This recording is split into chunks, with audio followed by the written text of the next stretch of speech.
umaga po. So, nandito po kami. Nag-aabang po kami ng LRT. Kasi mapasok na yung alaga ko. Ito po siya. Ito yung mag-aalaga ka ng bata. Tapos ihahatid mo. Tapos may dala ka ding pang market. O.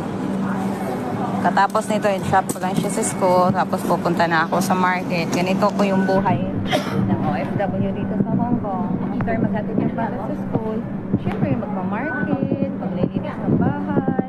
Ano naman po talaga yung trabaho namin dito. Walang libre sa panahon ngayon. Lahat pinaghirapan. Lahat katumbas ng pawis ay pera nga. Kaya sa mga baguhan siya na mag-a-apply sa Hong Kong, ready lang po. At sana po tignan nyo kung gaano kakulit yung alaga ko.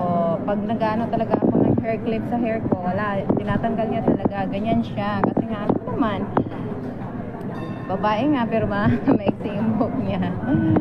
Hi, hello. We're waiting po sa ano namin, sa sasakyan namin.